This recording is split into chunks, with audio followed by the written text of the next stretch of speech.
Écoutez, on vous propose de démarrer. Je vais juste mettre ça en diaporama.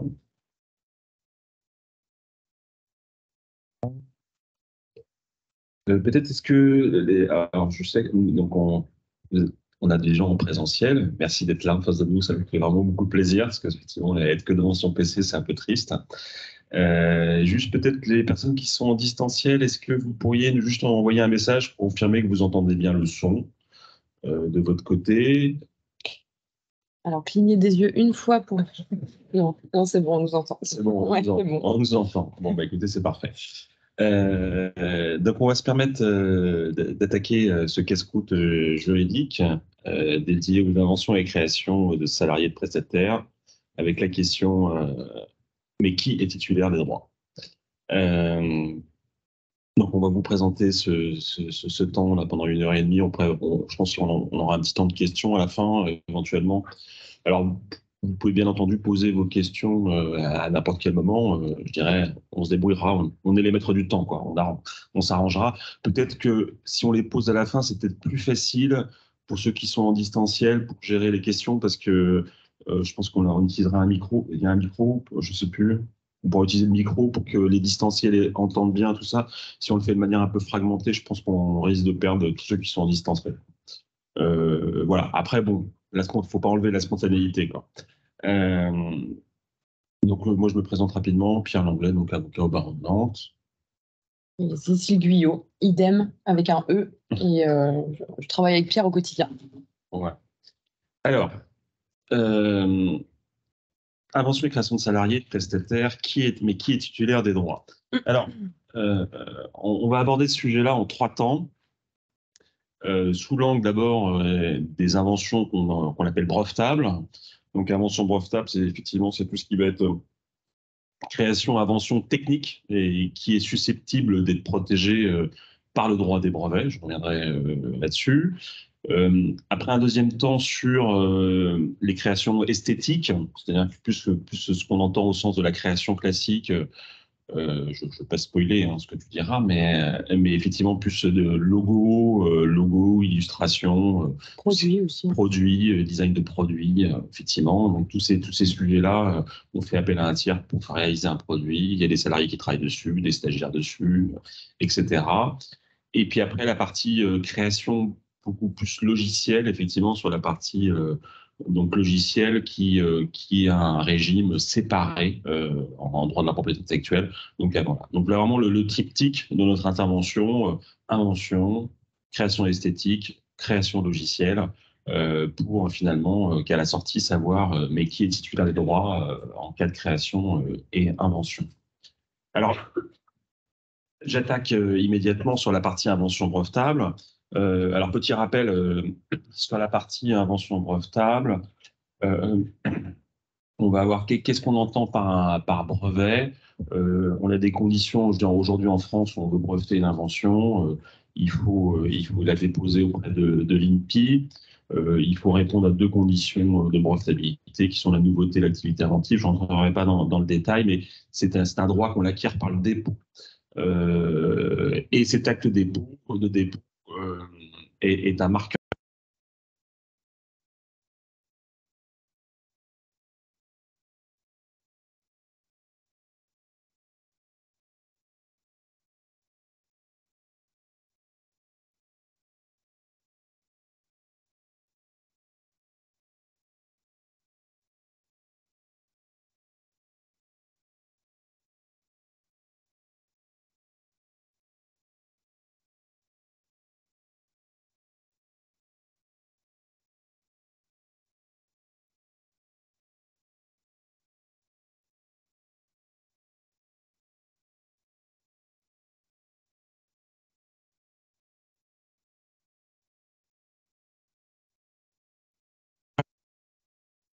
Ouais. Est-ce que quelqu'un pourrait, excusez-moi pour le son, je ne sais pas ce qui s'est passé, le son s'est coupé. Est-ce que vous pourriez juste dire où est-ce que j'en étais dans mon propos avant que le son coupe? Acte de dépôt, c'est un marqueur. Ah voilà, très bien. OK. Donc effectivement, pour déposer, pour être protéger une invention brevetable, on doit faire un dépôt de brevet. La chose auquel on doit faire énormément attention avant de déposer, c'est surtout de ne pas divulguer l'invention, parce qu'à partir du moment où si on l'a divulguée, donc rendue publique, à partir de ce moment-là, c'est plus nouveau. Et on peut même s'auto-divulguer, c'est-à-dire qu'effectivement, on peut soi-même tuer la protection de son invention en communiquant dessus, quoi. Donc, l'enjeu est des tailles quand on l'a fait en interne. Donc, ça veut dire la question de confidentialité des salariés, des stagiaires sur l'invention. Et l'idée, c'est ne pas qu'un salarié ou un stagiaire se mette à communiquer sur une invention faite au sein de l'entreprise avant que ça ait été déposé. Oui. Il y a des gens qui n'entendent pas, en fait. Ah bon? Non. J'ai la voix un peu enrouée, c'est la crève. Excuse-moi, j'arrête pas de te couper, mais il y a deux personnes qui nous entendent pas, Ah. manifestement. Comment Et faire? il y en a d'autres qui nous entendent. Alors là, j'avoue que pour moi, c'est un. Ah ouais. Ouais.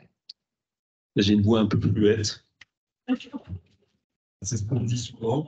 On dit, on t'entend pas. Franchement, c'était une voix tellement peu grave.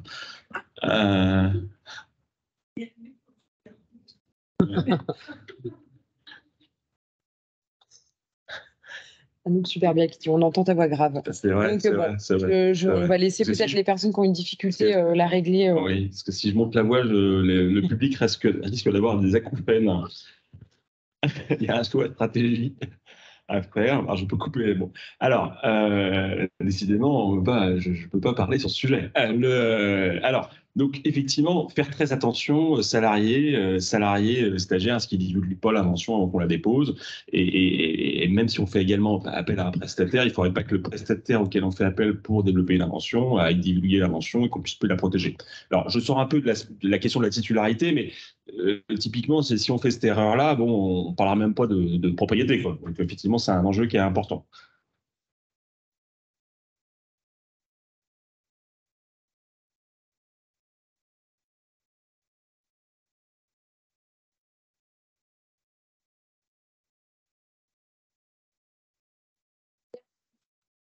Chez Decathlon à ce moment-là, dit attends, on a un truc génial, il y a une temps qu'on va l'acheter. Ouais. Il a divulgué. D'accord. Ok.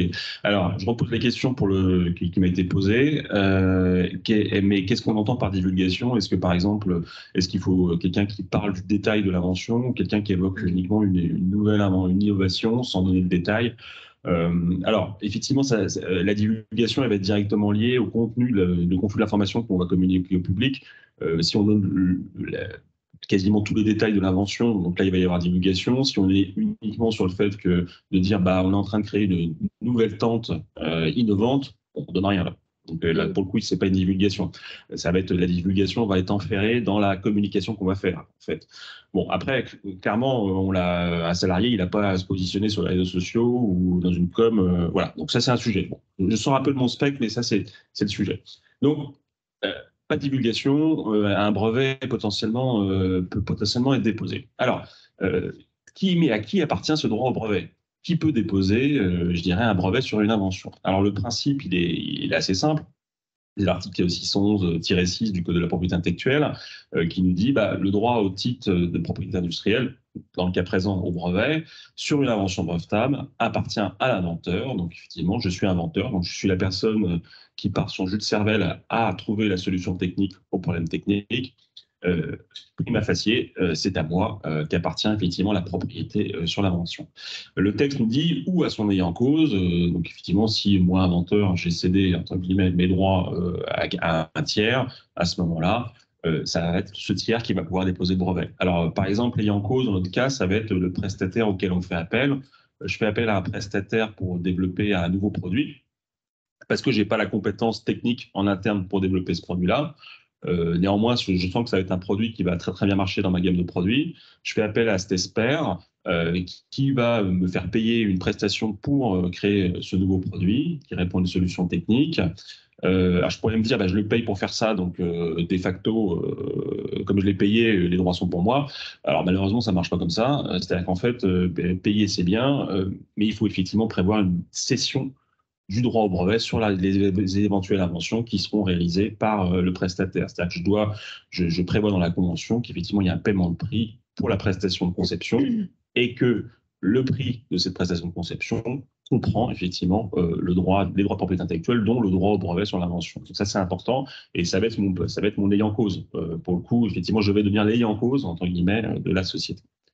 Donc ça, c'est le principe. Ça, le droit naît sur la tête de l'inventeur. Alors, là, on se dit, OK, le prestataire, il faut que je prévoie le truc en amont, OK, je fais le contrat, je me fais céder les droits, je suis tranquille. Alors, ça peut paraître évident, mais c'est pas si évident que ça, parce qu'en fait, on a quand même beaucoup de cas où finalement les clients ont le sentiment qu'en payant, ils ont la propriété. En fait, c'est toujours ce sentiment, je paierais pas si j'avais pas la propriété, quoi. Mais bon, c'est un acte concret. Effectivement, il faut effectivement faire un écrit sur le sujet.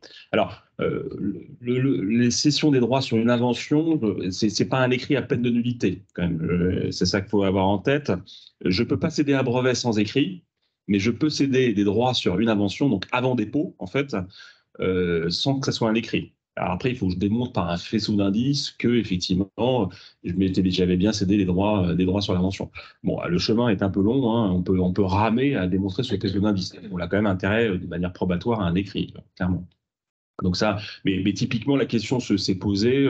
Nous, on a eu un dossier il y a quelques années où c'était deux personnes qui avaient créé une société, bonne ambiance, ils s'entendaient super bien, ils n'avaient rien prévu entre eux, ils ont fini par se fâcher, classique, mais ils étaient tous les deux co-inventeurs sur le brevet qui avait été déposé par la société qu'ils avaient créée.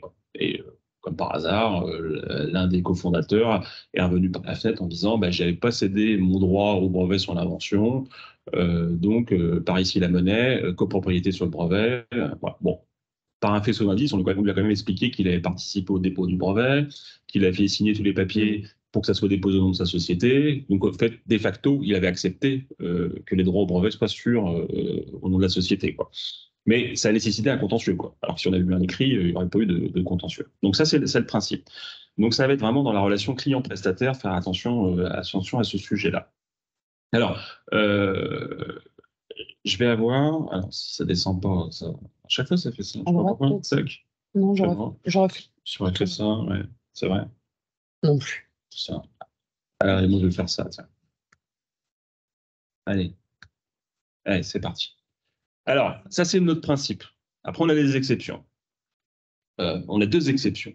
Ce qu'on appelle les inventions de salariés et les inventions de stagiaires ou autres personnes non salariées accueillies au sein de l'entreprise par le biais d'une convention. Alors, le régime des inventions de salariés, il existe depuis belle lurette. Il est obligatoire. Il existe depuis les années 90. Les inventions de stagiaires et autres personnes non salariées accueillies par convention, c'est beaucoup plus récent. Ça a été créé en décembre 2021. Donc, c'est assez récent. Voilà. Mais voilà. Alors, comment ça fonctionne? Donc, on a deux articles. Alors, c'est assez facile, hein. Quand on connaît l'un, on connaît l'autre, hein. Ils ont juste rajouté un -1 derrière le 7 pour les inventions de stagiaires, mais qui ne sont pas que stagiaires, entre guillemets. Ça peut être, par exemple, un professeur d'université qui dans le cadre de recherche, et un professeur d'université qui accepte de venir faire des travaux au sein d'une entreprise ou d'une institution publique, qui n'a pas le statut de salarié, qui est payé comme ça, mais il est accueilli en tant que non salarié au sein de l'entreprise pour travailler sur les travaux de R&D. Donc ce régime-là potentiellement va lui être applicable. Alors, je ne vous ai pas reproduit l'article le 611.7 parce qu'il il est énorme et puis il peut apparaître un peu imbitable. Donc j'ai préféré faire un petit tableau qui résume les différentes situations. Alors, c'est plutôt bien fichu, en ce sens que côté employeur, grosso modo, s'il y a un droit à brevet, en tant qu'employeur, je réussirais toujours à récupérer les droits. C'est-à-dire qu'en fait, le droit a été écrit de manière pro-employeur. Ça, c'est quelque chose qu'il faut avoir en tête, avec 3 cas. Alors, le premier cas, c'est l'invention est une invention qu'on appelle de mission. Une invention de mission, c'est une invention pour laquelle, en fait, mon salarié, dans son contrat de travail ou dans le cadre de missions spécifiques que je lui ai confiées, je lui donne une mission inventive, une mission de travailler sur des solutions innovantes, de faire de la recherche et développement pour effectivement trouver des nouvelles solutions potentiellement brevetables là-dessus. Donc effectivement, pour savoir s'il y a une mission inventive, on va regarder le contrat de travail. Si on est sur un poste de responsable R&D de la société, on va considérer qu'il y a mission inventive. Si on dit à ce salarié, vous serez amené à travailler dans vos missions, à trouver des solutions innovantes pour proposer de nouveaux produits, et ainsi de suite, tout ça, on va considérer qu'on est dans une mission inventive. Deuxième cas, après j'en tirerai les conséquences, l'invention hors mission attribuable. Alors c'est là où j'expliquais effectivement que c'est pour employeur, c'est-à-dire que si on passe pas si on n'est pas dans le premier cas, on sera potentiellement dans le deuxième cas. Hors mission attribuable, donc pas de mission inventive. Mais alors, c'est la petite. On vous enverra le PowerPoint. Hein. C'est le petit astérix que personne ne peut lire, mais que j'ai mis, peut-être pour ceux qui sont sur leur PC. On a 3 cas. Pas de mission inventive, mais l'invention a été faite dans le cadre de ses fonctions par le salarié. Il n'avait pas de mission inventive, mais il l'a fait dans le cadre de son contrat de travail. Premier cas. Deuxième cas, c'est pas cumulatif, hein, c'est 3 cas autonomes. Deuxième cas, l'invention est faite dans le domaine d'activité de l'entreprise. Okay. Et troisième cas, l'invention est faite avec des connaissances ou l'utilisation de connaissances techniques ou de moyens spécifiques ou de données procurées par l'entreprise. Donc, si je rentre dans l'un de ces 3 cas, je peux rentrer d'ailleurs dans le 2, le 3 en même temps, hein, clairement, effectivement, c'est possible. À ce moment-là, l'employeur a un droit d'attribution sur l'invention concernée, c'est-à-dire qu'il peut se faire attribuer les droits sur l'invention brevetable. Dans le premier cas, l'invention de mission, on ne parle pas de droit d'attribution, on considère que dès l'origine, l'employeur est titulaire des droits sur l'invention brevetable. C'est-à-dire qu'on n'est pas dans un droit d'attribution. Donc, dans le premier cas, propriété ab initio. Dans le deuxième cas, la capacité pour l'employeur de se faire attribuer les droits sur l'invention. Et là, on est vraiment dans un système râteau pour l'employeur parce que, j'ai envie de vous dire, hormis quand on a ces 2 cas, si ça intéresse l'employeur, mécaniquement, qu'on soit dans le premier ou le deuxième cas, il récupérera la propriété sur les inventions brevetables faites par ses salariés. Je crois que tu avais un exemple, non, sur les machines à café, par exemple, peut-être pour... non? Alors, sur les machines à café... technicien. Ah oui, oui, si. Pour donner, peut-être pour illustrer... Pour illustrer, effectivement, merci. Excuse-moi. Mais bien évidemment, les machines à café. Alors, effectivement, l'ingénieur R&D, il aura nécessairement une mission inventive. Celui qui est l'inventeur qui n'aura pas de mission inventive, ça sera le technicien qui va intervenir sur l'entretien des machines de fabrication, et qui effectivement au quotidien va trouver une solution qui va faire que ça va aller, on va fabriquer plus rapidement les produits. Je reviens au café, hein, je l'ai. Le café, ça va être par exemple un technicien qui intervient sur les machines à café. Vous avez dans les bars, il y a des machines à café. En fait, bon, sur ces machines à café, il y a un entretien régulier qui doit être fait au niveau des joints, notamment, pour éviter que le cafetier se fasse ébouillanter à chaque fois qu'il fait un café. Donc, il y a des techniciens qui viennent régulièrement, ce qui impose pour le technicien, c'est toi qui m'as lancé, hein. Ce qui impose effectivement de faire une opération qui est assez compliquée pour les techniciens café, c'est d'aller chercher des joints sur des machines, c'est assez compliqué. Et nous, on avait été amené à traiter un dossier avec un client où il avait créé un outil spécifique qui permettait facilement d'enlever la partie qui devait être changée, nettoyée. Et là, typiquement, il n'avait pas de mission inventive, ce technicien. Mais il était dans la mission attribuable parce qu'il est intervenu, il fait l'entretien des machines à café, c'est dans le domaine de l'entreprise, et effectivement, voilà, c'est celui-là. Hein. Ouais, c'est celui-là. Donc, voilà, concrètement, on va être sur ces 2 cas. Dans le premier cas, propriété dès l'origine. Dans le deuxième cas, droit d'attribution. Alors, pour le droit d'attribution, il y a le Code de la propriété intellectuelle, je ne rentre pas dans le détail, prévoit un mécanisme de déclaration, d'obligation de déclaration de l'inventeur salarié à son employeur de l'invention. Il y a des formulaires types qui sont proposés par l'INPI où on décrit l'invention. Le salarié doit dire quelle est la classification qu'il retient pour l'invention. Est-ce que c'est une mission, une hors mission attribuable, etc. Et puis après, l'employeur se positionne sur son choix ou conteste la qualification qui a été faite par le salarié. Dans le premier cas, dès l'origine, il y a la propriété. Dans le deuxième cas, c'est un droit d'attribution.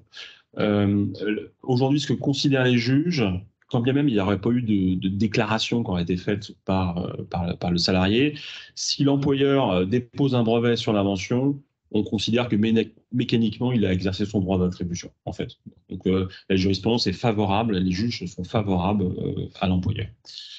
Bon, la propriété, c'est bien. Après, c'est pas gratuit.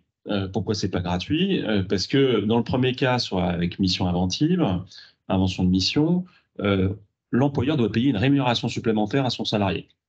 Alors, rémunération supplémentaire qui en fait est assimilée à un salaire. En fait, alors ça peut pas être compris dans le salaire. Il va me dire, bah super, on va dire dans le contrat de travail que la rémunération supplémentaire au titre d'éventuelles inventions de salariés sont compris dans le salaire du salarié. Ça, c'est pas possible, ça marche pas. C'est interdit, on n'a pas le droit. Ça doit être une rémunération supplémentaire additionnelle, mais qui est soumise aux charges sociales, patronales, salariales, ainsi de suite, tout ça. Donc, c'est traité comme un salaire. Alors, après, le montant. Toujours la question du montant, combien ça coûte. Alors, c'est très compliqué. Super, ça vous a vachement avancé. Mais il y a un suspense, je préfère casser le suspense tout de suite. Alors, en revanche, je peux vous dire un truc, c'est que il y a eu, c'est obligatoire depuis les années 90, depuis 1990. De 1990 à 2000, il ne s'est rien passé. Finalement, les employeurs ne versaient pas de rémunération supplémentaire à leurs inventeurs salariés. Parce qu'avant, en fait, c'était facultatif. Donc, c'est devenu obligatoire, puis personne ne l'a vu, personne ne voulait le faire, personne ne versait. Ça n'a pas posé grand problème. Et à partir de 2000, on a eu une décision qui a été rendue dans un dossier Roussel-Luclaf, et qui était très intéressant. C'était un inventeur salarié qui avait participé à un traitement contre le cancer de la prostate, donc qui avait permis à notre François Mitterrand de faire ces 2 septennats, parce qu'effectivement, si ce traitement n'avait pas existé, je pense qu'on l'aurait eu que 2 ans. Donc un brevet assez nucléaire. Et à l'époque, en 2001, on a eu une condamnation. Alors, ceux qui sont plus jeunes, je vais parler en francs. Alors, on a eu une condamnation à l'époque de 4 millions de francs, 4 millions de francs, donc ce qui fait 750 000 euros, au titre d'une rémunération supplémentaire. Donc une somme assez énorme, quoi. Voilà.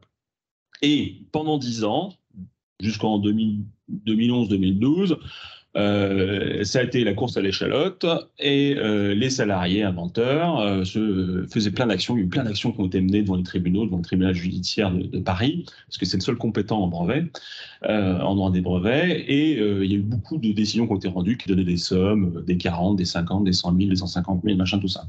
Puis bon, après, c'est toujours le mouvement de balancier. Puis d'un seul coup, on s'est dit, en fait, ouais, bon, on va peut-être revenir. Ça crée un peu une inégalité salariale entre les différents salariés aussi, parce que t'as le gars qui dit, bah oui, moi je bosse bien, mais je suis pas inventeur. Ah oui, mais t'avais qu'à être inventeur, hein. C'est pas de ma faute, hein. Et puis, mais alors, toi, tu travailles dans les cosmétiques pour L'Oréal, et t'as des super rémunérations supplémentaires. Et moi, je fais une super machine qui permet de sauver la vie des gens, mais ça rapporte pas un flash. Ah mais c'est tant pis, t'avais qu'à travailler chez L'Oréal. Donc voilà, bon, je pense qu'il y a eu une sorte de mouvement qui fait qu'à un moment donné, on est revenu à la raison à partir de 2012-2013. Et aujourd'hui, les inventions de salariés, les rémunérations supplémentaires sont plus du tout dans les montants qu'il y a eu par le passé, et on est dans des montants qui sont beaucoup plus raisonnables. Alors, qu'est-ce que c'est des montants raisonnables? Un montant raisonnable, on doit payer une rémunération supplémentaire à un salarié, inventeur, quand bien même le brevet ne serait pas exploité, l'invention ne serait pas exploitée. Donc ça, c'est important. C'est-à-dire que l'employeur a déposé un brevet, ce qu'on appelle le barrage, et pour l'avoir dans son portefeuille, valoriser sa société. Il ne l'exploite pas vraiment. Néanmoins, il y a un droit à rémunération supplémentaire. Aujourd'hui, si vous faites une action en tant qu'inventeur salarié pour récupérer une rémunération supplémentaire sur un brevet qui est non exploité, vous allez gagner 500 euros, 1000 euros, maxi, quoi. Maxi. Donc concrètement, le jeu n'en vaut absolument pas la chandelle. Si vous êtes sur une invention qui est une exploitation relativement normale, entre guillemets, normale, pas exceptionnelle, au sens pas exceptionnel, on va pouvoir éventuellement être sur une rémunération supplémentaire qui va se situer entre 5 000 et 30 000, quoi. Voilà, grosso modo. Mais ça va vraiment... étant précisé que si j'ai plusieurs inventeurs salariés sur la même invention, on va diviser. C'est-à-dire qu'on va prendre les codes-parts de chacun et puis on va diviser. Et puis, si je fais une invention qui est extraordinaire, vraiment extraordinaire, on peut aller toucher des 100 000.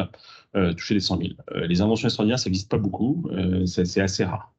Donc, en résumé, aujourd'hui, il n'y a quasiment plus d'actions pour actionner, pour demander des paiements de rémunération supplémentaires, parce que, sauf quand on en fait une question de principe, parce que les montants ne sont pas à la hauteur d'une procédure qu'on va engager là-dessus.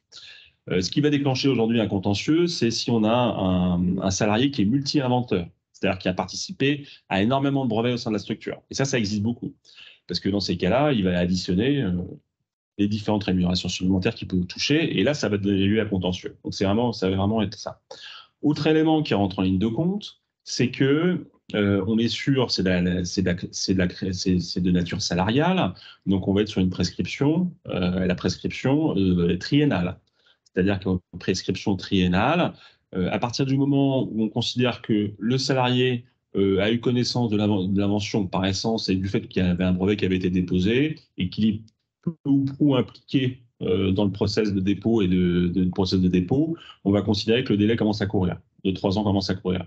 Ce qui fait que ça purge beaucoup de sujets parce que finalement, le salarié, s'il reste à minima 3 ans, il part, bon, voilà, et puis bon, voilà. Donc c'est comme ça que ça.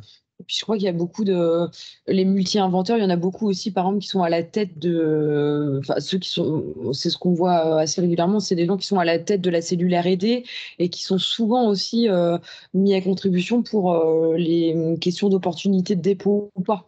Donc Ils sont pleinement informés du sujet, ouais. donc on va considérer que le délai court. J'ai encore une question pirate de la même personne en face de moi. Ouais. Ouais.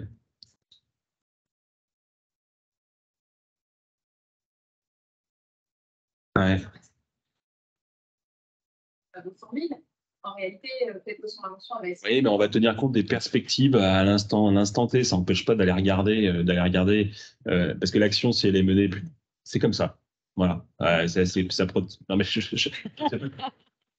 non, mais j'ai quelqu'un qui est taquin dans la salle qui me posait des questions, mais la prescription court quand même, parce qu'effectivement, c'est à partir du moment, c'est est-ce qu'il est en capacité d'évaluer effectivement cette rémunération supplémentaire. La rémunération supplémentaire, les critères pour l'évaluer, ça va être le niveau de l'implication de l'inventeur dans l'invention, ça va être les difficultés pratiques de l'invention, le problème technique, la difficulté, et puis l'intérêt économique de l'invention. Voilà, ça va être ça les 3 critères. Donc effectivement, j'entends ce que tu dis, c'est qu'effectivement c'est compliqué, voilà, mais on va pas faire. À partir du moment où effectivement on a les éléments déclencheurs de la prescription, elle va quand même courir. Et aujourd'hui, il y a beaucoup de décisions. Bah, même pas aujourd'hui. Ces dernières années, il y a beaucoup de décisions où ils considèrent qu'il y a prescription. En fait, les juges aujourd'hui, dans l'invention de salariés, ils s'embêtent plus trop quoi. Là-dessus, ils considèrent.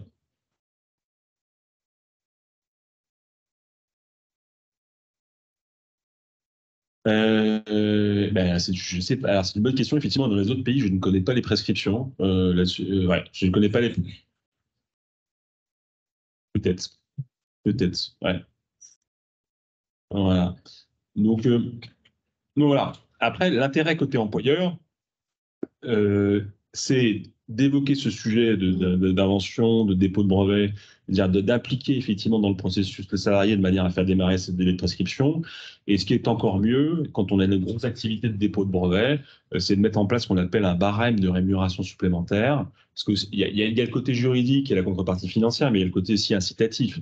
Et en fait, aujourd'hui, les entreprises qui déposent régulièrement des brevets mettent en place un barème interne qui prévoit effectivement, qui disent, bah voilà, par exemple, au dépôt du brevet français, on va vous payer un montant forfaitaire de temps. Au moment où on va étendre à l'international, éventuellement étendre à l'international le brevet, donc 12 mois plus tard, on va remettre un billet. Et puis, il y aura peut-être un autre billet au moment de l'exploitation, ainsi de suite, tout ça. Donc, tout un système qu'on construit. Aujourd'hui, c'est ce que font les sociétés, elles créent des barèmes internes qui sont connus des salariés, inventeurs, et qui vont s'appliquer mécaniquement. L'avantage, c'est que c'est incitatif. Deuxième avantage, c'est que comme on va verser quelque chose aux salariés, bah, mécaniquement, la question du départ de la prescription, il n'y aura pas vraiment de sujet. Donc finalement, la boucle est bouclée. Voilà. Donc ça, c'est sur la question de rémunération supplémentaire. Sur la question, l'invention ambition attribuable. Il y a également une contrepartie qui doit être payée. Et là, on parle de juste prix. Juste prix, peu ou prou, les critères vont être les mêmes, mais les montants vont être plus importants parce que ce juste prix est considéré comme c'est une forme de prix de cession, en fait. Le salarié, lui, participe, il est payé pour inventer. Donc, effectivement, on ne peut pas parler de cession de droit parce que, entre guillemets, il est payé pour ça, quoi. Là, dans le cas de leur mission attribuable, il n'est pas nécessairement payé pour faire des inventions, des inventions brevetables, des inventions. On ne l'a pas missionné pour ça. Donc là, juste prix, c'est une forme de prix de cession. Et il n'y a pas beaucoup de décisions rendues en matière de juste prix, mais souvent les montants vont être entre 50 000 et 100 000. Donc des montants quand même qui peuvent être assez importants. Après, pour se retrouver dans cette situation-là, il faut être dans la situation où on est sur un salarié qui a inventé quelque chose sans qu'on l'ait missionné pour travailler sur quelque chose, quoi. Donc on est quand même dans un cas qui est relativement résiduel. Ce d'autant plus que si en tant qu'employeur et qu'on sait que le profil de son salarié, c'est un salarié sur lequel on veut qu'il fasse de la R&D, de l'innovation, ben on prendra la précaution de mettre ça dans son contrat de travail. Il y aura une mission inventive, on restera dans le cas 1. Et si, quand bien même ce ne serait pas précisé dans son contrat de travail, informé de ce sujet, dans le cadre d'échanges écrits, on lui dira bah, je te donne une mission pour me trouver une solution technique pour résoudre tel problème technique. Et à ce moment-là, on confiera une mission inventive et ça fera fonctionner le cas numéro 1. Pourquoi il y a peu de décisions dans le cas numéro 2? Parce que le cas numéro 2, il a été prévu justement pour un cas râteau, pour permettre à l'employeur, quoi qu'il en soit, de récupérer la propriété par la porte ou par la fenêtre, si évidemment il y a quelque chose qui est intéressant pour lui. Dans le troisième cas, bah, c'est invention hors mission, pas attribuable. Bon là, pour le coup, ça peut pas intéresser l'entreprise, donc ça reste sur la tête du salarié, de l'inventeur salarié. Voilà les trois cas, voilà comment ça fonctionne.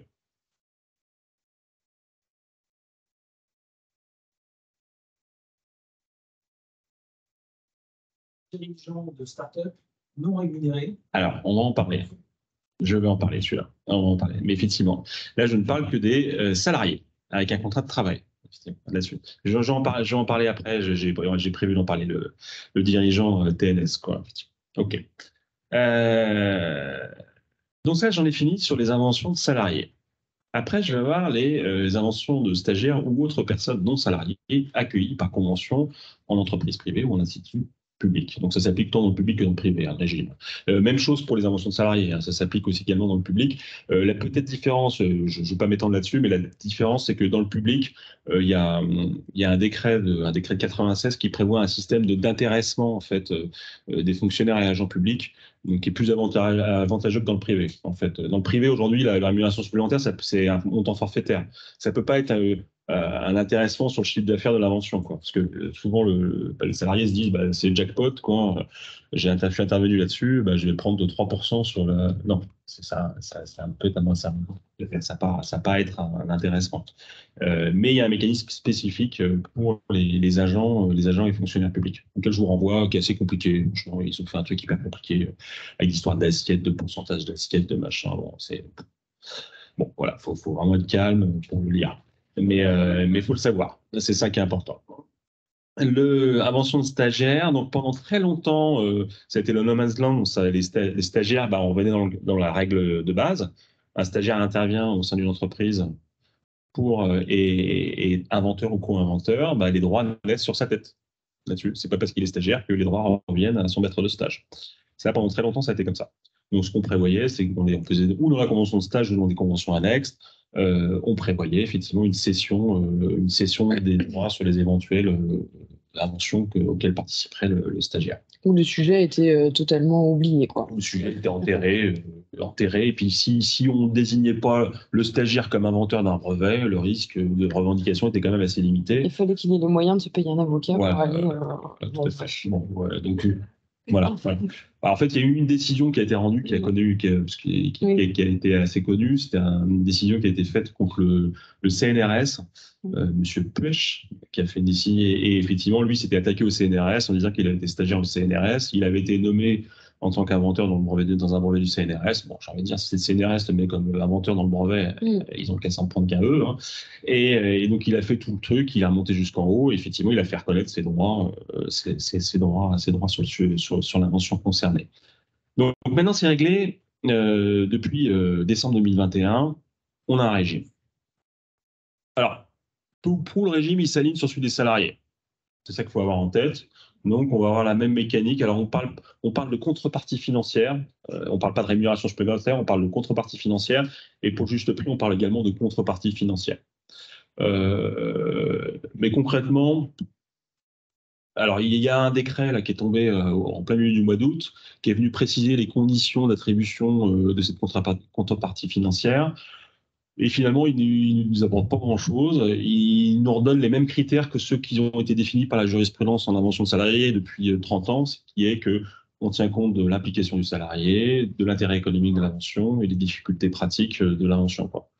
On n'a pas de montant, on lègue des indices, mais on n'a pas de montant chiffré.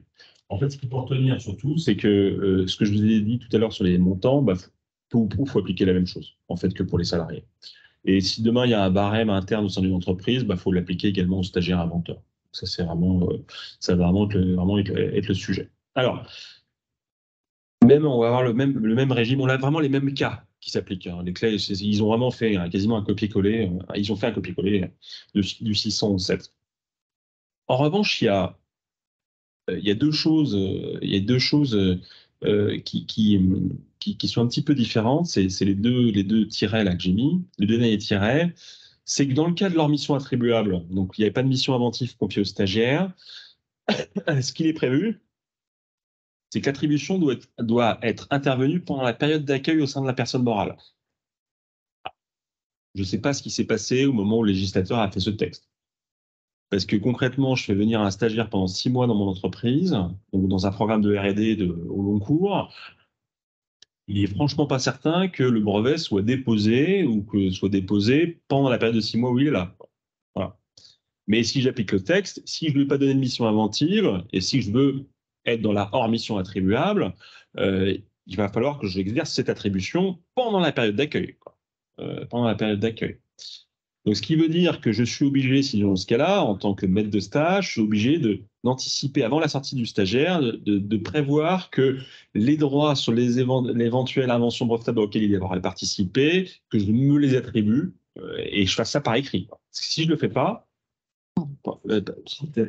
tu as baillé ou c'est une question? Non, j'ai pas envie d'intervenir, mais. Vas-y. Mais non, mais je te complètement. Voilà. Vas-y. Et en fait, donc il y a un vrai sujet. Alors, la consigne, en fait, à avoir, c'est la suivante, c'est de se dire, le stagiaire, dans sa convention de stage, faut que je lui mette une mission inventive, c'est tout. Ouais. Et pendant la durée de son stage, où je mets des instructions très précises qui lui donnent une mission inventive. Et je reste dans le cas numéro 1. Et je n'ai pas le problème du cas numéro 2. Voilà. Donc, finalement, ça peut se gérer assez facilement, mais il faut quand même l'anticiper. Parce qu'on peut se retrouver un petit peu coincé avec ce texte qui est bizarrement écrit. Bizarrement écrit.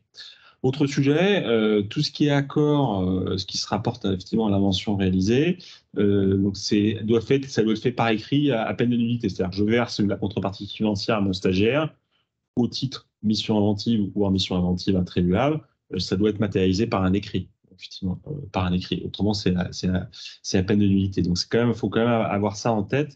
C'est une contrainte supplémentaire. Autre élément qui n'est pas marqué là, c'est que ce régime, il est d'ordre public. Je ne peux pas y déroger dans une convention de stage. Je ne peux pas mettre dans une convention de stage comme avant en disant tous les droits sur les inventions qui sont faites par le stagiaire appartiennent à l'entreprise, ainsi de suite, tout ça. Ça, c'est plus possible, ça. C'est ce régime qui va s'appliquer. Voilà. Donc, c'est comme ça que ça va fonctionner. Donc, finalement, ce qu'il faut retenir, c'est deux choses. C'est si effectivement mon stagiaire a vocation à faire des opérations techniques et à faire de la R&D, je lui mets une mission inventive. Voilà. Comme ça, je suis dans le cas numéro 1. Et puis je mets pas, comme pour les salariés, il ne faut pas mettre quelqu'un inventeur dans un brevet pour lui faire plaisir, aussi. C'est-à-dire qu'en fait, aujourd'hui, ce qu'il y a eu, et parfois il y a eu des écueils, c'est que parfois les gens disaient, tiens, tu as travaillé avec nous, tiens, je te mets inventeur. Désigner quelqu'un comme inventeur sur un brevet, ça a des conséquences juridiques derrière. C'est-à-dire que si je mets un salarié ou un stagiaire comme inventeur sur un brevet, mécaniquement, je vais avoir le 607 ou le 607-1 qui va s'appliquer avec tout le régime qui est derrière de contrepartie financière. Le dirigeant ou le chef d'équipe par défaut. Exactement. Parce que. Donc ça, c'est vraiment important. Alors, je reviens au dirigeant TNS avec la question qui était posée. Mais alors, quid du dirigeant dans les startups qui n'est pas salarié mais qui est inventeur? En fait, c'est le régime général. C'est le régime général. Les droits naissent sur sa tête. Et il faut démontrer qu'effectivement, il y a une cession du droit au brevet sur l'invention. On revient au cas que j'évoquais tout à l'heure, de deux cofondateurs qui ont créé une société, qui ont déposé le brevet au nom de la société. Il n'y a pas d'écrit de cession de droit sur l'invention, mais bon, il y a une présomption comme quoi ils l'ont déposé au nom de la société, donc mécaniquement, ils ont accepté de céder leur droit au brevet sur l'invention. Voilà. Mais c'est mieux de le contractualiser par écrit, clairement. La situation que j'ai vue plusieurs fois sur ce sujet, c'est Ouais.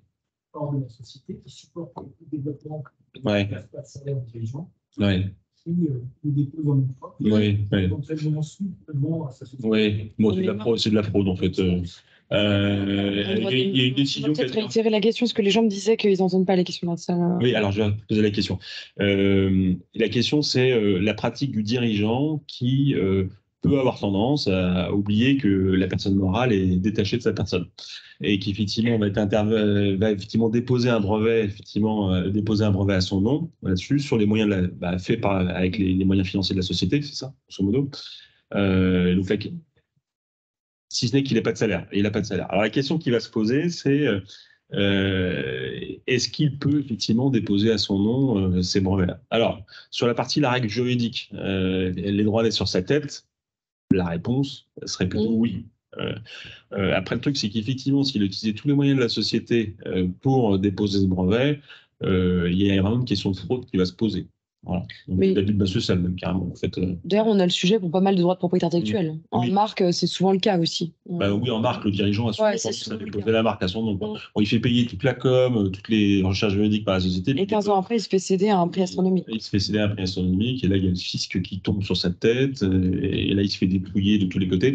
Mais comment? Bah oui, oui. C'est ça, c'est ça. Alors, je réfère pour les gens qui sont distanciés, il y a quelqu'un qui dit, bon, au pire, il a qu'à faire ça au Luxembourg.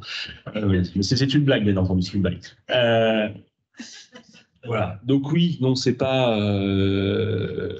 Il y aura un problème juridique sur la propriété de l'invention, des droits sur l'invention. Si effectivement il est tout seul, on pourrait dire que juridiquement, effectivement, il peut déposer à son nom tout seul. Après, si effectivement il utilise tous les moyens d'entreprise pour le faire, il y a un moment donné, il y a un truc qui va pas. On peut pas avoir le beurre, l'argent du beurre et la crémière. Hein. Non, c'est pas possible. On dit pas la fin en public, mais comment non, vas-y. Non, c'est vrai, il y a les épinards aussi, je crois. Mais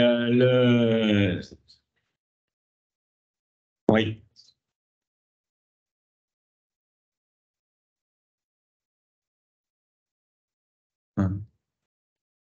Ouais.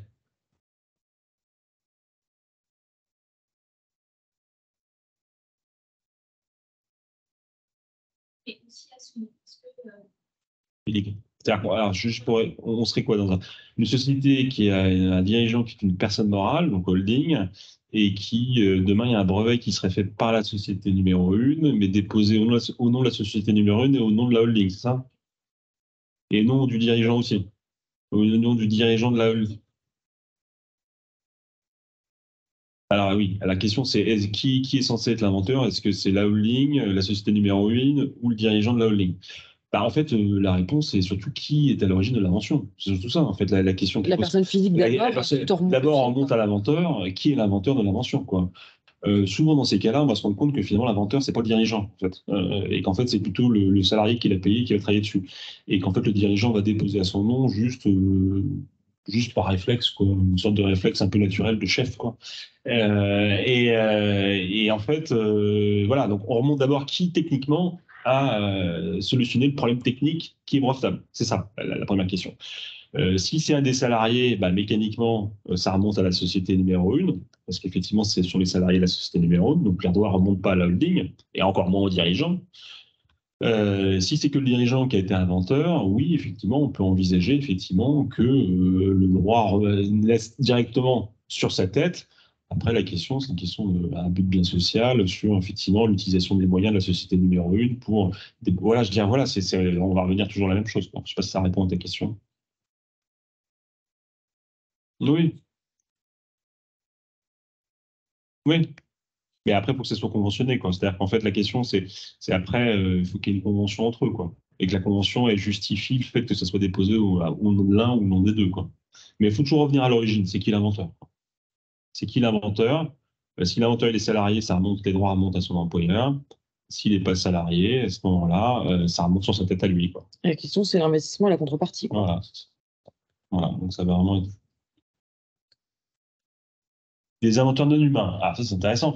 L'intelligence artificielle qui veut dire. Alors aujourd'hui, on considère que l'intelligence artificielle ne peut pas être inventeur. Il y a des décisions qui ont été rendues qui considèrent qu'on ne peut pas. Un inventeur, il doit être fait faut que ça soit flesh and blood.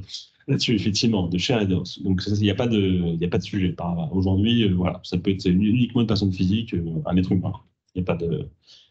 Le sujet risque d'évoluer sans doute sur les inventions brevetables peut-être, parce que dans la partie droit d'auteur, il y a toute une dimension originalité. Il y a eu pas mal de décisions aussi sur ce sujet-là, en disant qu'il fallait démontrer un parti pris dans la création.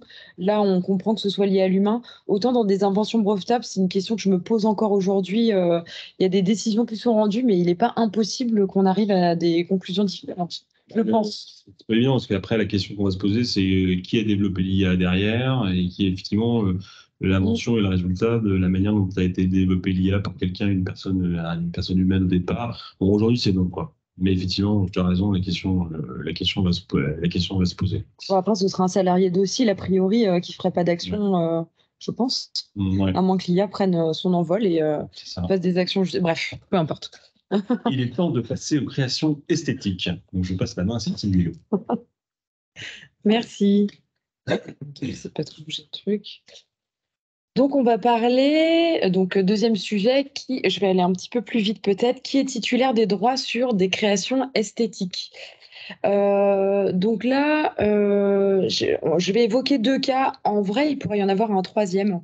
Les créations esthétiques, en fait, elles peuvent potentiellement être protégées par des droits d'auteur et par le droit des dessins et modèles. Alors, au titre des droits d'auteur, on pense généralement à des logos, formes de produits, des plans, des croquis de vêtements, des vêtements.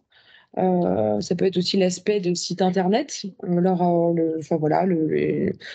manière dont il se présente. Ça peut aussi être des textes. Bref, pour qu'il y ait protection au titre des droits d'auteur, il faut que la création soit originale et il faut qu'elle soit à un autre stade que le simple stade de l'idée. Donc qu'elle soit matérialisée concrètement. Alors l'avantage en matière de droit d'auteur, c'est pour autant qu'on peut démontrer qu'il y a originalité, c'est qu'en fait il n'y a pas besoin d'acte de dépôt, contrairement à un brevet par exemple ou à une marque. C'est que dès lors qu'on a créé quelque chose d'original, potentiellement il y a des droits d'auteur qui s'appliquent. Donc il n'y a pas de formalité à réaliser. Et a priori aussi, sous réserve de ce qu'il peut y avoir dans d'autres législations, mais a priori sans limite territoriale. Parce que quand on est sur du dessin et modèle, brevet, marque, il faut quand même déposer auprès d'un office, office français, office européen, auprès des offices nationaux considérés. Droit d'auteur, comme il n'y a pas de formalité de dépôt à faire, il n'y a pas ce sujet qui se pose a priori. L'autre avantage, je dirais, du droit d'auteur, c'est la durée de protection, parce on est sur une durée qui est assez longue, 70 ans, alors sauf exception en fonction des inventions concernées, mais c'est 70 ans après le décès de l'auteur pour les droits patrimoniaux, parce qu'on a aussi des droits moraux, droit de divulguer, droit de paternité, etc. Ça, c'est imprescriptible.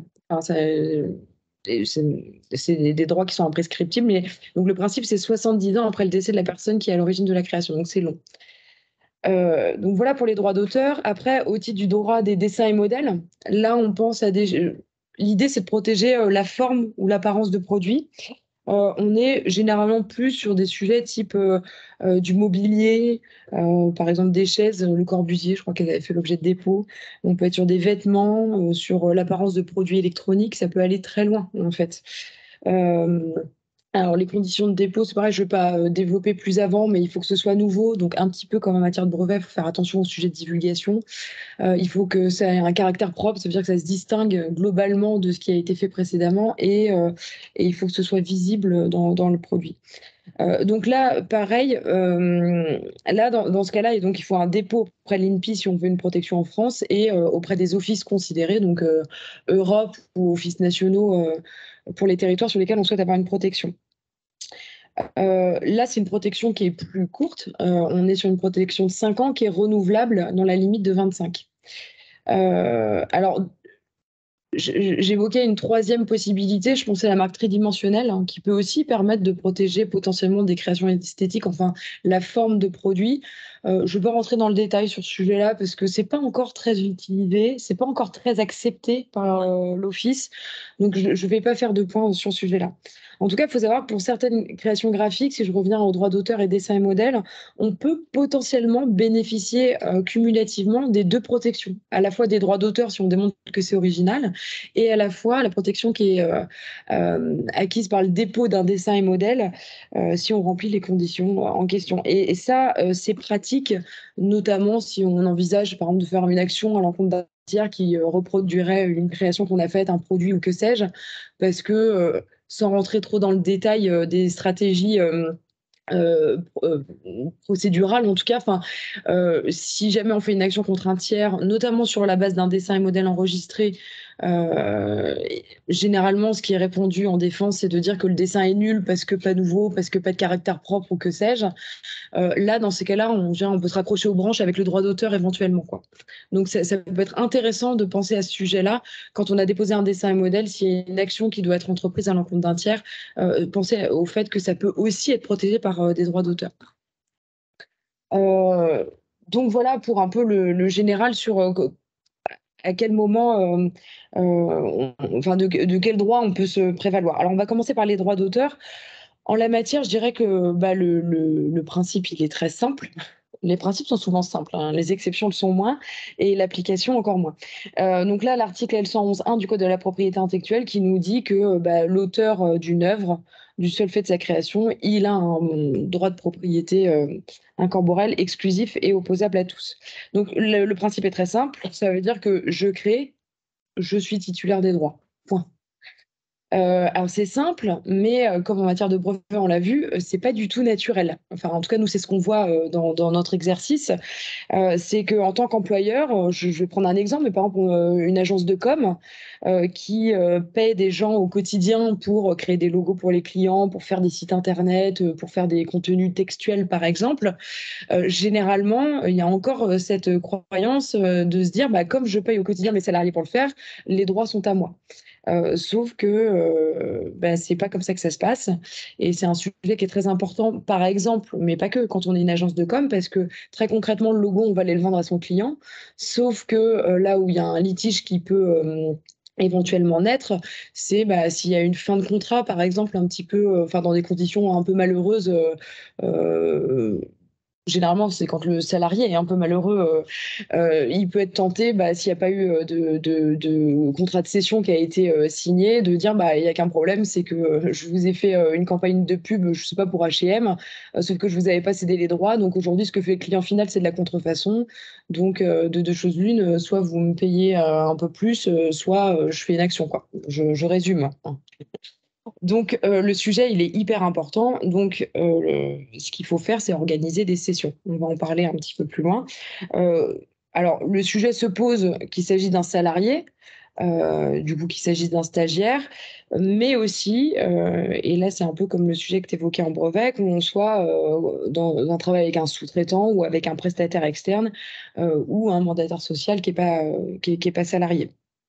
Alors, il y a quand même une présomption, c'est pour ça que je mettais l'article L113.1 du Code de la propriété intellectuelle, c'est que la qualité d'auteur appartient, sauf preuve contraire, à celui ou ceux sous le nom duquel l'œuvre est divulguée. Donc là, c'est plutôt, je dirais, dans le rapport avec des tiers, notamment quand on fait une action, c'est qu'on bénéficie d'une présomption de titularité sur les droits d'auteur dès lors qu'on est la personne qui a bah, par exemple, je sais pas, je suis une agence de com, j'ai vendu mon logo ou il y a une présomption de titularité parce que c'est moi qui en suis à l'origine. Enfin, j'ai été estampillée comme étant l'entité en étant à l'origine. J'ai pas besoin de démontrer la chaîne de droit, quoi. Ouais, j'ai pas démontré la chaîne de droit, pour autant qu'il y a une jouissance paisible, quoi. Euh, donc, donc voilà. Donc le principe, il est simple. Et les conséquences sont simples aussi, finalement, c'est qu'il n'y a pas de cession automatique des droits. C'est ce que je viens de dire, salarié, stagiaire, sous-traitant, prestataire, mandataire social. Je reviendrai sur un peu plus en détail sur les actes de cession qu'il faut mettre en place dans les préconisations en bout de course là, sur les droits d'auteur. Donc, dans les contrats de travail, il faut gérer le sujet, dans les contrats avec les sous-traitants, dans les contrats avec les stagiaires, les apprentis, etc. Je vais évoquer le sujet un peu plus en détail après. Alors, donc ça, c'est le principe. Maintenant, il y a des exceptions. Alors, j'allais dire l'exception principale, peut-être, mais alors, hormis les créations logicielles sur lesquelles toi tu vas revenir ensuite, c'est l'œuvre collective. Alors, qu'est-ce que c'est l'œuvre collective? C'est en fait c'est l'hypothèse dans laquelle il y a une œuvre qui a été créée sur initiative d'une personne morale, qui la publie, qui la divulgue sous sa direction et sous son nom, et en fait à laquelle plusieurs personnes ont participé. Et ce qui est important pour distinguer de l'œuvre de collaboration, qui est encore quelque chose de différent, c'est qu'il faut qu'en fait les contributions de chacun soient tellement imbriquées qu'au bout du bout, on ne sait plus qui a fait quoi. Alors, je vais prendre peut-être plusieurs exemples pour illustrer un petit peu de quoi on parle. Je pense par exemple, c'était un sujet qui s'était posé au cabinet, des photographies culinaires pour de la publicité, par exemple. Il y a quelqu'un qui va, je sais pas, un cuisinier en chef avec plusieurs assistants qui vont être en charge de faire le gâteau ou que sais-je qui sera objet de la photographie. Il y a une équipe qui va préparer le décor pour que la scène soit comme elle est. Il va y avoir des cadreurs, il va y avoir des personnes qui sont en charge de mettre en place la lumière. Il va y avoir un ou plusieurs photographes qui vont intervenir avec des retouches par des personnes différentes. Ce qui fait qu'au bout du bout, on a une photographie qui est, si elle est originale, a priori, on peut penser que oui, mais on ne sait pas exactement dire qui a fait quoi précisément dans les partis pris esthétiques qui nous ont menés au résultat final. Donc là, potentiellement, on peut se dire qu'on est dans de l'œuvre collective. Autre exemple, je ne sais pas, par exemple, je suis une société, je tiens un blog qui me permet aussi de travailler un peu mon référencement et je décide d'une rotation sur les personnels de la boîte pour faire régulièrement des articles selon des guidelines très déterminés parce qu'il y a des sujets de référencement, il faut utiliser des mots, il faut utiliser un style spécifique. On a décidé qu'il y aurait tant de titres, tant de sous-titres avec un style direct. Et puis finalement, il y aura toujours 2 salariés qui vont intervenir ensemble et l'article de blog va me remonter. Moi, je vais le retravailler aussi. Et en fait, au bout du bout, il y a des guidelines qui ont été données. Finalement, je n'ai pas eu tant que ça de liberté dans ma manière de rédiger en tant que salarié. Et on ne sait plus qui, au bout du compte, est intervenu dans quoi. Donc là, typiquement, on peut dire aussi potentiellement qu'on est sur de l'œuvre collective. Alors, le principe. Juste, Ouais, vas-y. tout à l'heure, j'ai eu du mal à remonter l'histoire de la machine à café, mais j'ai un exemple. Tu te souviens, tu veux pas parler la même chose. Moi, j'ai le mémoire poisson rouge, alors je ne Ah, me souviendrai pas. il y a une décision qui illustre vraiment bien le collectif, c'est la décision qui a été rendue concernant le magazine Cosette. Euh, il y avait une illustratrice qui était à l'initiative, je dirais, un peu de la manière dont était structuré graphiquement le magazine Cosette, et qui était partie, et qui était fâchée avec Cosette, qui avait engagé une action en contrefaçon à compte de Cosette en disant, bah voilà, je vous ai pas cédé mes droits sur les aspects graphiques du magazine Cosette, et Cosette en face a invoqué le collectif en disant, bah parce que bon, Cosette, c'est pas uniquement la structure graphique, ainsi de suite, tout ça, c'est un ensemble. Et là, pour le coup, en plus, les juges ont considéré que le magazine Cosette était une œuvre collective, quoi. Et l'illustratrice a elle-même été condamnée pour contrefaçon parce qu'elle diffusait effectivement des exemplaires du magazine Cosette. Voilà. Ouais, exactement. Voilà. Donc effectivement, c'est vrai que c'est pas un cas d'usage, quoi. C'est vraiment pas, mais ça marche pas à tous les coups. Je crois que récemment, il y a eu le Non, vas-y. Charlie Hebdo. Je crois que tu voulais pas divulgacher, en fait, t'es trop en train de. Mais bon, vas-y. Pourquoi? Non, mais on parle de celui-là? non, mais c'est pas grave, vas-y. Non, mais tu voulais en parler? Non, vas-y. Je fais d'autres exemples, ne t'inquiète pas. Non, vas-y, je t'en prie. Alors, comment? C'est un show. Pour assister aux bagarres, il faut rendre ça vivant. Hein. Non, mais je te laisse ça parce que si j'ai mal lu la décision, tu vas me comprendre bien. Non, c'est qu'en plus, c'est que j'allais dire que on a pas mal, notamment cette année, on a eu pas mal d'exemples de jurisprudence que c'est un sujet qui revient souvent sur le tapis et c'est pas souvent retenu ce sujet de l'œuvre collective. En plus, j'avais pas du tout parlé de Charlie Hebdo, j'avais parlé d'un autre truc. Du coup, en fait, le vrai sujet, c'est de savoir en bout de course, quel est le degré de liberté qui reste aux salariés ou aux stagiaires, enfin en gros peu importe qui est intervenu dans le cadre de l'élaboration de cette œuvre collective, parce qu'il y a eu un arrêt récent sur, je crois que c'était un photographe dans les cosmétiques, donc qui prenait des photos de voilà, de petits bidons de crème, c'est pas comme ça qu'on dit, mais enfin des cosmétiques. Et du coup, il était démontré que il y avait des guidelines quand même assez précises qui avaient été données en disant bah voilà, là cette crème là, j'aimerais que tu la prennes de telle manière pour générer tel sentiment à la personne qui la regarde, avoir envie de, enfin voilà. Et alors ils évoquaient aussi les cadrages, les couleurs qui devaient principalement être utilisées. Et malgré les guidelines qui avaient été données, il a été considéré que le photographe il conservait quand même un degré de liberté assez important pour que on ne tombe pas dans l'œuvre collective. Donc on voit que c'est quelque chose d'intéressant. J'en reparlerai aussi après un peu dans les préconisations, mais c'est quelque chose d'intéressant, mais qui est pas aisé, et il faut peut-être se créer tout un ensemble peut-être documentaire au sein de la société, s'il y a vraiment des guidelines qui sont donnés, si il y a des process vraiment de création collective, ça vaut le coup peut-être de les mettre par écrit, de les transmettre aux salariés pour de toute façon, parce que si dans les faits c'est le cas, c'est toujours mieux qu'ils aient connaissance des guidelines précisément, mais le fait de l'avoir couché sur le papier, ça permet aussi de venir démontrer ça le jour où on en a besoin. Du coup, tu as un exemple à donner sur un journal? Non, après, Oui, vas-y. non, je ne donnerai pas celui-là. Mais non, en revanche, ce qu'il faut retenir, c'est que, alors, côté employeur, hein, côté Oui. entreprise, si on est dans ce côté-là, il faut pousser, il faut jamais laisser quelqu'un travailler tout seul, en fait. C'est la règle de base. C'est l'œuvre collective. S'il y a quelqu'un qui travaille tout seul, elle ne s'applique pas. C'est pas possible. Donc, en fait, la règle de base, c'est quand je suis dans un processus créatif au sein de l'entreprise, je dois nécessairement obliger ce qu'il y a un processus créatif collectif, quoi.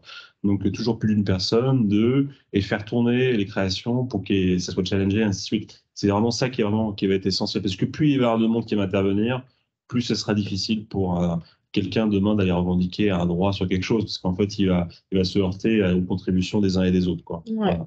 Donc, Charlie Hebdo. Charlie Hebdo, effectivement, il y a eu une décision qui a été rendue récemment concernant un exemplaire de Charlie Hebdo, et on a considéré que ce n'était pas une œuvre collective sur cet exemplaire-là de Charlie Hebdo qui était sorti une fois. Ouais. Notamment de mémoire parce qu'ils avaient fait des dessins qui étaient signés de chacun des journalistes, et du coup il n'y avait pas d'ambiguïté, et surtout que le journal, sauf faire de ma part, avait été publié au nom, enfin divulgué et publié au nom d'une part de la rédaction, mais d'autre part de l'intégralité des journalistes indépendamment, parce que c'était leur philosophie, c'était après le Bataclan, je crois. Donc c'est dommage d'avoir fait un contentieux sur cette base-là. Mais bref. Donc voilà pour l'œuvre collective. Donc ce que disait Pierre est tout à fait vrai. Il faut toujours essayer de rendre ça aussi collectif que possible, pour autant que ce soit pertinent au vu de l'activité considérée, quoi. Alors, un autre petit exemple, j'en ai sauté un, non? Oui, je sais, on était déjà dessus. Ah, pardon. Un autre petit exemple d'exception, parce qu'il peut y en avoir d'autres, hein, mais c'est parce que tu évoquais tout à l'heure, par exemple, en matière de brevet, ce qui se passe quand on est fonctionnaire, par exemple, agent de l'État. Là, il y a une exception aussi qui nous dit que lorsque, dans la mesure strictement nécessaire à l'accomplissement d'une mission de service public, le droit d'exploitation d'une œuvre créée par un agent de l'État dans l'exercice de ses fonctions ou d'après les instructions du N+1 est, dès la création, cédé de plein droit à l'État. Donc c'est un régime qui est complètement exorbitant du droit commun, pour le coup. Il y a un tempérament qui est ajouté dans la législation, c'est que si jamais il y a une exploitation commerciale de l'œuvre qui est envisagée, là, pour le coup, l'État, il n'aura qu'un droit de préférence. Il y a pas de cession automatique, quoi. Donc voilà pour cette exception. Et une dernière qui existe aussi, qui méritait, je pense, d'être soulignée, c'est quand il y a un contrat qui lie un journaliste professionnel avec son employeur, eh bien, il est considéré que il y a une cession à titre exclusif à l'employeur des droits d'exploitation des œuvres du journaliste. Alors, il y a aussi un petit tempérament qui lui permet de réutiliser ses contributions pour autant que ça porte pas atteinte aux intérêts du journal dans lequel c'est publié. Mais voilà sur ce sujet. Non, Spoil, hein. Donc, bah non, je te spoil pas parce que j'ai rien mis. Du coup, Pierre vous parlera des créations logicielles ensuite. Alors, juste sur les préconisations, quelques préconisations sur le sujet. Donc, vous aurez compris que comme la règle, c'est le créateur est titulaire des droits, quelle que soit la situation, il faut mettre une documentation contractuelle qui soit appropriée, étant gardé en tête plusieurs éléments. C'est que il y a un article, le L131.3. 31-3 du Code de la propriété intellectuelle qui fixe un formalisme qui est très lourd pour qu'une cession entre le créateur initial et par exemple, je ne sais pas, l'employeur ou un tiers, si jamais on s'est vu sous-traiter une partie du travail ou qu'on intervient comme, je sais pas, freelance, dans ces cas-là, il y a un formalisme très lourd parce qu'il faut prévoir bien évidemment l'objet de la cession, donc de quelle création on parle. Donc ça, c'est pas, alors ça peut ne pas être un sujet trop compliqué, ça peut être un sujet un peu plus complexe. Il faut prévoir quels sont les supports sur lesquels on cède à un droit d'utilisation, quelle est la durée de l'exploitation, enfin, de la cession qui est envisagée, quels sont les territoires, etc. Et si on oublie des mentions, tout ce qui n'est pas indiqué sera considéré comme non compris dans la cession. Donc notamment, donc c'est vraiment un point auquel il faut faire très attention. Et il y a un gros sujet aussi, c'est celui de l'interdiction de la cession globale des œuvres futures. C'est-à-dire que je ne peux pas, d'un coup de cuillère à peau, dire pour info, on va travailler ensemble pendant longtemps, que ce soit un salarié, que ce soit un prestataire extérieur, par exemple. Je ne peux pas dire tout me sera cédé pour l'avenir, parce qu'il faut que l'œuvre soit déterminée ou déterminable. Donc, il peut y avoir des biais qu'on utilise. Contractuel. Par exemple, ce serait de se dire, je sais pas, dans un contrat avec un prestataire avec lequel on intervient régulièrement, dans ces cas-là, ce serait de faire un contrat cadre qui prévoit les termes d'une session. On signe le contrat cadre pour une durée, en tout cas renouvelable tacitement, pour autant que personne ne met fin au contrat, et te dire qu'à chaque fois qu'il y a une création qui va être réalisée par le prestataire extérieur, et dans la facture, il y aura un renvoi express au contrat cadre qui aura géré le sujet. Comme ça, on permet d'être au propre, mais c'est un process à mettre en place et à ne pas oublier pour ne pas se retrouver en difficulté. Ça répond un peu à une question qui nous est posée sur le chat, où quelqu'un nous interrogeait sur le chat, disait mais comment on fait en pratique en entreprise? Est-ce qu'on doit faire des contrats mensuels, annuels, ainsi de suite, tout ça? On a plus intérêt, effectivement, comme tu viens de le dire, à mettre en place un canevas cadre, quoi, effectivement, avec une réitération par mention sur la facture. Ouais. Quoi. Parce qu'autrement, c'est ingérable, en fait. Quoi. C'est-à-dire qu'on ne va pas signer des actes tous les 4 matins. Quoi. Et dans le cadre du contrat de travail, avec des modalités de réitération qui sont à déterminer et puis surtout à implémenter en vrai dans la société, en fait. C'est ça le gros sujet.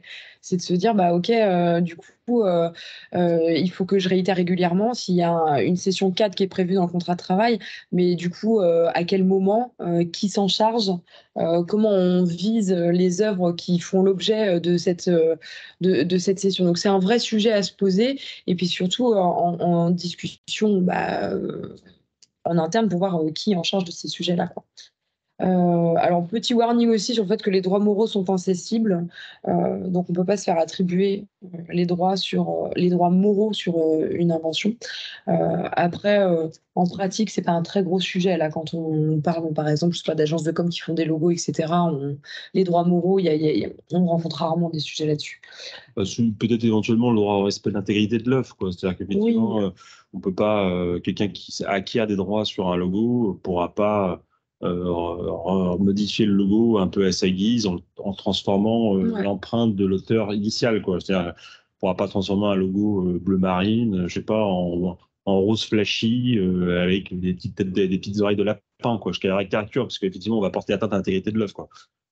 Voilà, et ça, pour le coup, on peut pas prévoir ça. Quoi. Ça ou l'utilisation, alors je sors un petit peu du spectre peut-être, mais l'utilisation de contenu qui aura été fait pour un objet spécifique et qui sont utilisés autrement. Je pense là récemment, il y a eu pas mal de décisions. Monsieur Z, Monsieur Zemmour, Mm. J.L. Mélenchon. Mm. Il y a eu des sujets, notamment sur des réutilisations de contenu dans un cadre politique. Et là, il y avait souvent une atteinte aux droits moraux qui était invoquée. Alors, on n'était pas sur un sujet de salariés, prestataires extérieurs et tout ça, mais c'est de se dire, est-ce qu'on peut réutiliser des œuvres dans n'importe quel contexte? C'est là que les droits moraux ressortent souvent, en fait. Ouais. Ouais. Oui, vas-y. L'enjeu de la session, il est au quotidien, il est hyper concret. Moi, j'ai un cas qu'on a eu il y a quelque temps au cabinet où une cliente qui vient nous voir, qui est freelance, qui était intervenue pour une agence de communication pour faire un logo en sous-traitance, quoi. Donc, elle fait le logo pour l'agence de communication. L'agence de communication vend le logo à une grosse société du BTP. Et voilà. Bon. L'agence de communication tombe en liquidation judiciaire, mais avant, elle n'a pas payé la freelance de sa facture sur le logo, et la freelance, dans la presse, vole son logo partout. Partout. Et donc, elle est nous voir, elle nous dit, bah, écoutez, je suis un peu embêté, parce que bon, sur le principe, je cède mes droits, mais bon, j'ai pas touché un sou, quoi, donc ça m'embête un peu, quoi. Entre l'agence de BTP et l'agence de communication avait été prévu un contrat de cession de droit, de totalité des droits. C'est-à-dire que le côté client, ils avaient fait attention, ils s'étaient fait céder l'ensemble des droits. Sauf que l'agence avait cédé des droits qu'ils n'avaient pas. Et donc concrètement, bah, le freelance, elle est revenu par la fenêtre et elle est allée voir le client final en lui disant, écoutez, je suis désolé, l'agence n'existe plus, on vous a fait céder les droits, mais moi j'ai jamais cédé mes droits, donc payez-moi ma facture, quoi. Voilà. Donc elle n'a pas été plus gourmande que ça, mais s'est fait payer sa facture, quoi. Donc en fait, l'enjeu de droit, c'est un bras de levier énorme.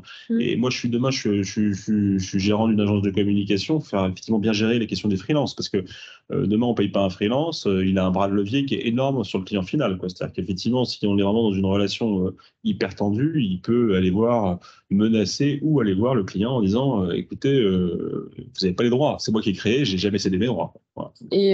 Et du coup, sur les freelances, par contre, quand on est côté freelance, ce qui peut être intéressant, c'est de prévoir une session de droit pour autant que les sommes dues ont été réglées. Comme ça, on se met aussi une sécurité supplémentaire, quoi. Je vais aller un peu plus vite, en fait, parce que... Hein? J'ai traîné, moi. Bah oui, mais du coup, alors autre sujet auquel il faut faire attention, c'est le sujet de la rémunération.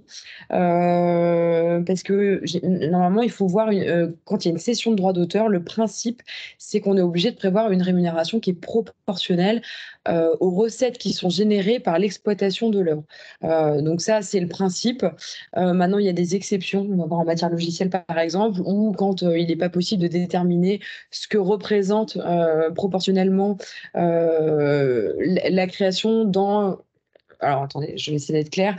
Je dis n'importe quoi, par exemple, on est sur un recueil de photographies.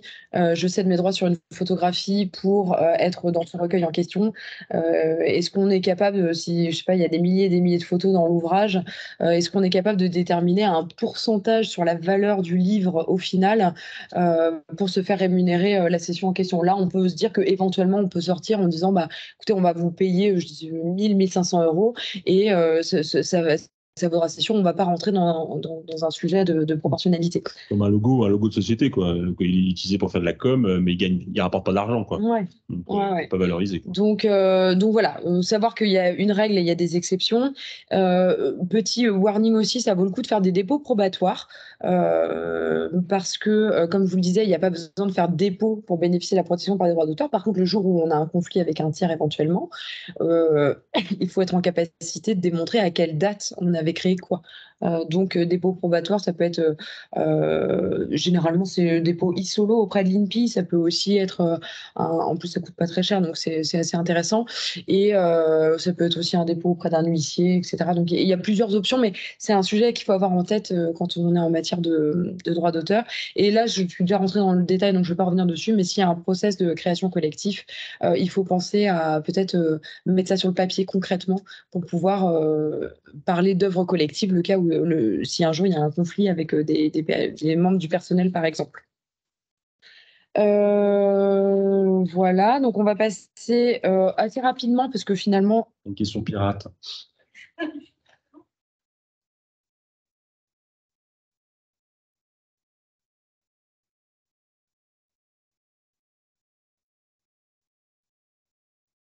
à travailler sur le sujet, est-ce que dans son contrat d'alternance, je peux déjà mettre que les créations qu'elle est censée faire seront des créations collectives? Est-ce que ça fait légal? À mon sens, en fait, ça peut être indiqué dans le contrat de travail pour autant qu'il y ait une réalité derrière. On peut le mettre à titre conservatoire en disant je l'invoquerai. En attendant, ça tombera si jamais le caractère collectif de l'œuvre in fine n'est pas reconnu. Donc, ça peut faire partie éventuellement d'un processus global si c'est la réalité des choses, qu'il y a des guidelines, qu'on est en capacité de montrer que A passe sur B, sur C, etc. Et que dans le contrat de travail, c'est réitéré. Après, il ne faut pas que ça vienne pallier. Ça ne permettra pas de se sortir des difficultés si jamais c'est pas la réalité, quoi. Bah, peut-être que ça vaut le coup, Ouais, parce qu'on met un pied dedans quand on l'évoque aussi, hein.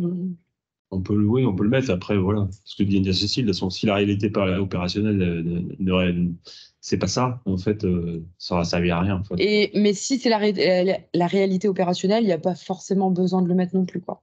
Ouais. Et après, faut revenir aussi au truc de départ. C'est que là, on parle de propriété, si tant est qu'il y a des droits. Parce que c'est pas parce que quelqu'un apporte sa contribution à quelque chose que mécaniquement il y a des droits, quoi. Je veux dire, faut revenir, voilà, faut que le truc soit protégeable, quoi. C'est-à-dire qu'à un moment donné, quand quelqu'un aide, je sais pas, sur le logiciel Canva à faire un petit en-tête de newsletter en reprenant ce qui existe déjà et qui est présenté dans Canva, bah, il n'y a pas de droit d'auteur, quoi. Je veux dire, on peut vraiment contester. Donc, à un moment, faut aussi rebaisser la pression, quoi, parce que Ouais. c'est pas parce que c'est fait que c'est protégeable, quoi. C'est-à-dire qu'en fait, à un moment donné, ouais, voilà. Mais c'est ça qu'il faut savoir rappeler aux gens aussi, quoi. C'est pour ça que la question se pose en fonction de l'activité qui est menée, en fait, de savoir est-ce qu'on met les pieds dans le plat ou pas du tout. Parce que si on l'évoque pas, bah, on se dit, bah, s'il y a une difficulté et que c'est vraiment l'œuvre collective, enfin, opérationnellement, c'est vraiment ça qui a vocation à s'appliquer, bah, c'est ce qu'on invoquera. Mais on peut, je veux dire, à titre subsidiaire, mais en premier niveau, ce qui peut aussi être dit en fonction de ce sur quoi il y a des réclamations, dire, bah non, il n'y a pas de droit parce que c'est pas original, en fait. Donc, peut-être le fait de ne pas l'évoquer, des fois, n'est pas plus déconnant que de mettre les pieds dans quelque chose qui est un peu, moi j'allais dire branlant, mais oui, artificiel, ouais. Donc voilà, donc alors après, là je vais vraiment faire rapide pour le coup. Dessin et modèle. Dessin et modèle. La protection du dessin et modèle conféré s'acquiert par l'enregistrement. Donc là, on est comme sur les brevets, comme sur les marques. Il faut qu'il y ait un acte de dépôt déjà pour qu'il y ait un droit qui existe. Elle est accordée au créateur ou à son ayant cause. Et là, on a la même présomption un peu, c'est que l'auteur de la demande est, sauf preuve contraire, regardé comme le bénéficiaire de la protection. Donc, encore une fois, le principe est simple, c'est celui qui crée, donc celui, par exemple, qui, je sais pas, dessine un modèle de vêtement ou qui le confectionne ou un élément de mobilier, par exemple, qui, a priori, est celui qui a le droit de déposer le dessin et modèle. Alors, qu'est-ce que nous dit la législation en la matière quand on est en présence, par exemple, d'un salarié? Eh ben, en fait, elle nous dit rien. Elle nous dit rien. Donc, par analogie, on aurait tendance à titre conservatoire à appliquer le même fonctionnement qu'en matière de droit d'auteur. C'est pour ça que je me permets d'aller un peu plus vite sur ce sujet, étant précisé que, je dis en France, pourquoi? Parce que il y a un règlement sur les modèles communautaires qui existe, donc pour les dessins et modèles de l'Union européenne. C'est l'article 14 en l'occurrence, qui dit que pour le coup, c'est cette règle-là qui s'applique. Le créateur est celui qui a droit à déposer le dessin et modèle. Néanmoins, quand un dessin et modèle est réalisé par un salarié dans l'exercice de ses obligations ou suivant les instructions de son employeur, dans ce cas-là, le droit au dessin et modèle appartient à l'employeur.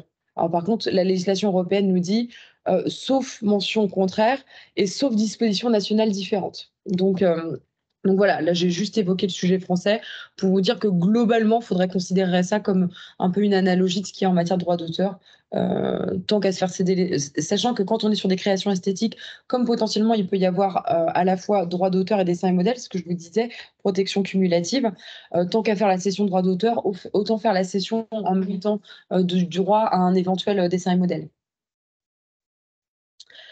Et du coup, là, voilà, c'est dans la lignée ce que je vous disais. Donc, le cas échéant, se poser la question de la cession du droit au dépôt, qu'on parle de salariés, qu'on parle de prestataires externes, qu'on parle de mandataires sociaux qui ne sont pas salariés, qu'on parle de sous-traitants. Et voilà, se poser la question du territoire de protection. Parce que, comme je vous disais, la protection, elle est territoriale. Donc, si je dépose en France, je serai protégée en France, mais pas sur les autres territoires. Donc, c'est une question à se poser. Ouais, c'est bon. Alors, je prends la main, j'ai vu passer 2 questions sur le chat, alors je vais y répondre.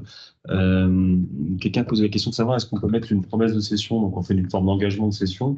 Oui, on peut prévoir un engagement de cession à réitérer. Après l'engagement de cession, il faut qu'il soit sur quelque chose de déterminé ou déterminable, des créations déterminées ou déterminables, parce que si c'est pas déterminé ou déterminable, on va tomber dans la cession globale de futur et qui est prohibée, qu'on disait au départ, quoi. Donc ça, c'est pour répondre à la première question. Il y avait une deuxième question qui était posée par une freelance, qui était mais si je fais un logo, je suis payé pour le logo, mais est-ce que je dois mécaniquement faire un écrit de cession? Non, en fait, pas nécessairement. C'est-à-dire que si vous ne faites pas un écrit de cession, on va considérer que les droits sont restés chez vous. Alors ça peut paraître un peu bizarre parce que vous avez fait le logo moyennant un paiement d'un prix. Mais vous êtes pas, il n'y a pas une obligation entre guillemets de faire un écrit. Le droit est à votre avantage. Et je vais me permettre une petite parenthèse sur ce sujet parce que ça nous arrive souvent d'avoir justement des freelances graphistes, etc., qui se posent la question justement des droits d'auteur. Donc, avec la règle qui existe, très honnêtement, s'il n'y a pas d'écrit, c'est en faveur de l'auteur, c'est-à-dire que tout est resté chez lui, chez le créateur. Mais ça peut valoir le coup de se poser la question de formaliser un contrat de cession qui, en fait, un peu à tiroir pour valoriser aussi la cession. Parce que ça, c'est un vrai, je pense que c'est un vrai sujet pour beaucoup de graphistes qu'on a vus. C'était de se dire, on peut aussi valoriser financièrement, c'est-à-dire, je sais pas, je fais un contrat de cession avec, dans mon devis, il est marqué que par défaut, en lien avec le contrat, ce sera cédé, je sais pas, pour 5 ans pour la France sur les réseaux sociaux. Et si jamais le client dit, ah bah tiens, c'est marrant, c'est marqué ça, mais moi je préférais 20 ans, monde entier, etc., bah, ça peut permettre aussi d'avoir un bras de levier pour dire, je comprends tout à fait, néanmoins, si c'est ces conditions-là, on aura une facturation complémentaire parce que ça a une valeur en fait. Bien sûr. Et ça reste assez compliqué pour les créatifs de valoriser financièrement leur création, quoi. C'est un vrai sujet quand même. Aujourd'hui, on a parlé beaucoup côté employeur, côté entreprise, mais il y a un vrai sujet quand même, effectivement, de la valorisation de la création. Alors, encore plus à l'aune de mid-journée, l'intelligence artificielle qui nous fait des images comme ça. Et d'ailleurs, vraiment pas non, pardon, excuse-moi. Non, mais par exemple, sur ce qu'on peut mettre, ce qui peut être valorisé, moi, je trouve qu'il y a un gros sujet, c'est l'exclusivité. Il y a beaucoup de clients qui demandent à ce qu'on cède, enfin, de clients de graphistes qui demandent une session à titre exclusif. Donc, il y en a, ils disent, mais ouais, mais comment je valorise? Parce que je comprends le client, mais c'est de se dire, bah, ça veut dire que je peux pas, moi, me créer un fonds commun de création dans lequel je peux piocher des éléments. Donc, si vous me dites que si tous les clients me demandent une exclusivité, moi, je peux plus utiliser mon fonds commun de créatif, étant précisé que bien évidemment, je ne veux pas vendre la même photo à quelqu'un, je ne veux pas vendre le même logo, mais c'est comme ça aussi qu'on peut valoriser. C'est avec un discours, quand on s'approprie et qu'on est conscient des droits qu'on a, on est en capacité de mieux les valoriser derrière. On prend le micro, il reste 2 minutes. Et votez pour moi en 2027. Alors, juste dans les créations logicielles, donc ça va être très très rapide. C'est pour ça qu'on a mis ça à la fin. De base, effectivement, c'est ce que disait Cécile Guyot. Les droits appartiennent à l'auteur, en fait. Ça, c'est la règle, c'est le principe. Donc, c'est la même règle que pour les créations esthétiques, avec néanmoins 2 exceptions.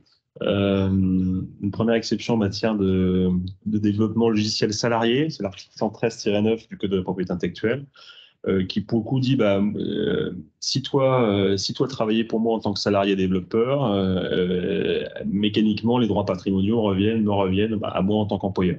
Donc ça veut dire que je suis salarié développeur logiciel, j'ai cette mission, je suis payé.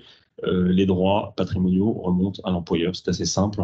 Alors, on pourrait se poser la question de savoir pourquoi ça marche pas comme ça de la même manière dans les créations esthétiques, parce que je pense qu'il y a une très très grosse pudeur en France par rapport à la création esthétique. Alors, on met pas les moyens pour bien la valoriser, mais on se dit bon, on leur laisse les droits, mais bon, voilà, il y a un truc qui va pas. Bon, c'est comme ça. Logiciel, donc ça remonte à l'employeur. Même chose que pour les inventions brevetables. En 2021, c'est le même texte de loi, a créé l'article 113-9-1 pour les stagiaires ou autres personnes accueillies au sein de l'entreprise selon convention de délégués salariés.